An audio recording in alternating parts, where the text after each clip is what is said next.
No courtroom, no surrender, no final speech. Muammar Gaddafi's last moments did not happen on a battlefield, inside a palace, or behind the walls of a bunker. They happened underground, inside a concrete drainage pipe, barely wide enough for a man to crawl through. For years, the images have circulated online. Shaky footage, shouting voices, blood, confusion. But the footage never explains how it reached that point. What really happened in that pipe? How did a man who ruled Libya for more than 4 decades end up wounded, hiding in the dirt, surrounded by enemies? To understand that moment, you have to rewind to the final hours of his rule. By October 2011, Muammar Gaddafi had already lost Libya. Tripoli had fallen weeks earlier. Government ministries were abandoned. Military units had collapsed or defected. Foreign embassies had closed and evacuated their staff. The regime that once controlled every aspect of Libyan life no longer existed. Most of Gaddafi's family had fled the country, crossing borders into Algeria, Niger, and other neighboring states. Senior officials had disappeared or switched sides. Even longtime allies no longer answered his calls. Only one city still held out in his name: Sirte. Sirte wasn't just another stronghold, it was personal. It was Gaddafi's hometown, a city he had rebuilt from a small coastal settlement into a symbol of his power. He had poured money into it, hosted international summits there, once imagined it as the future capital of Africa. If Tripoli represented authority, Sirte represented identity, and by mid-October, Sirte was dying. Rebel forces had surrounded the city from every direction. NATO aircraft bombed daily. Artillery fire echoed through the streets day and night. Roads were cut. Fuel was scarce. Food supplies were nearly gone.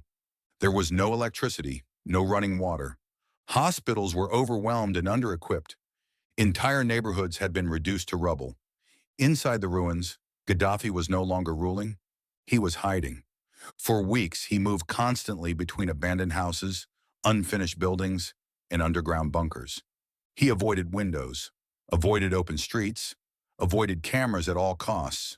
Phones were forbidden. Radios were rarely used. Any signal could be detected from the air. Around him were fewer than 200 loyalists, mostly bodyguards, tribal fighters from the Gaddafi tribe, and a handful of senior officials who had chosen not to flee. Among them was his son, Mutassim, along with men who had served him for decades. They all understood the reality. If Gaddafi was captured alive, there would be no mercy.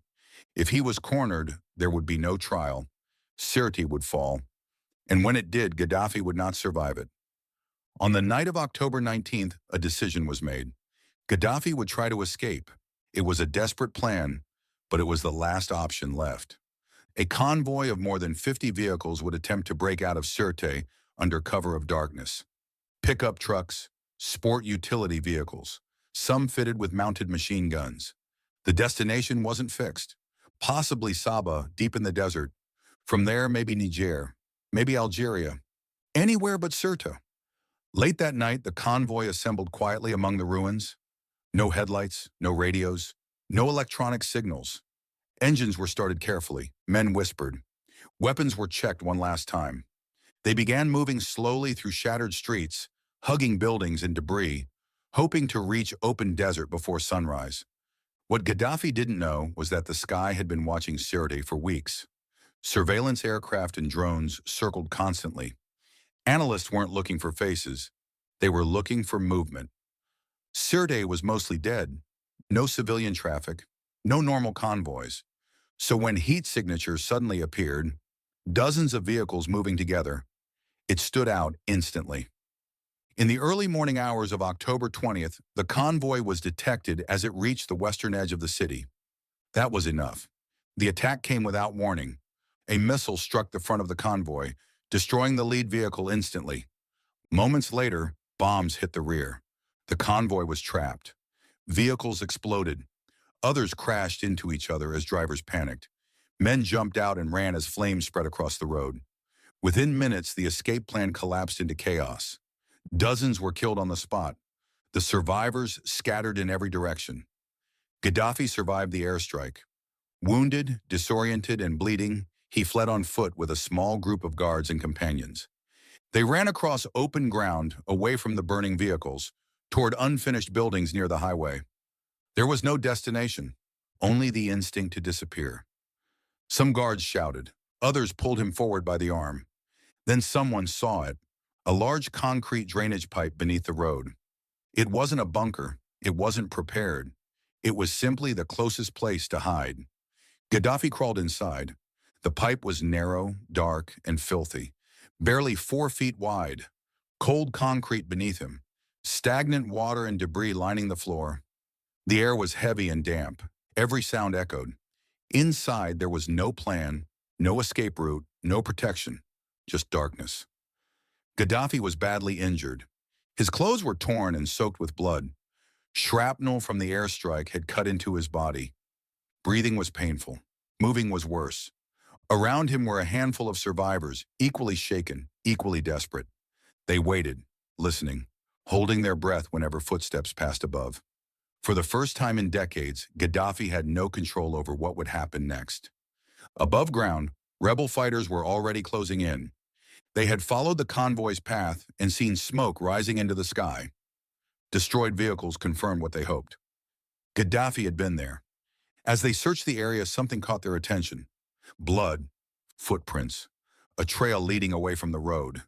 It led directly to the drainage pipe. Expecting armed loyalists, one fighter threw a grenade into the entrance. Dust and smoke filled the tunnel. Then they moved closer. Inside the darkness, they saw him, alive, crouched inside the pipe. Muammar Gaddafi. They dragged him out into the daylight. The man who had ruled Libya for over 4 decades could barely stand. His hair was matted, his face swollen and bloodied, his clothes filthy. Witnesses later said he appeared confused, stunned, and in pain. He did not resist. There was no formal arrest, no restraint, no clear command. Within moments, more fighters arrived. Phones came out. Voices rose. Word spread instantly. "They've got him!" The situation unraveled fast. Gaddafi was placed into the back of a pickup truck. As it moved slowly, crowds formed from every direction. Men shouted. Some struck him with sticks, fists, and rifle butts. Years of anger, fear, and humiliation exploded in seconds. There was no discipline, no authority strong enough to control the crowd. Videos show Gaddafi slumped, bleeding heavily, barely conscious. At some point, gunshots were fired. Who fired them and when remains unclear. What is certain is that before the truck reached a secure checkpoint, Gaddafi was dead. No trial, no final words, just violence, confusion, and silence. Later that day, medical staff confirmed his death. Gunshot wounds to the head and abdomen. Time of death, early afternoon, October 20th, 2011. The war was declared over 3 days later. For some Libyans, it was justice. For others, it was revenge. And for the world, it was an ending that felt as brutal as the rule that came before it. The drainage pipe became a symbol, not just of Gaddafi's death, but of how absolute power can collapse without warning. One day he challenged the world. The next he was hiding underground, hunted by his own people. No speech could rewrite that image. No legacy could erase it. And no one who saw that footage would ever forget it.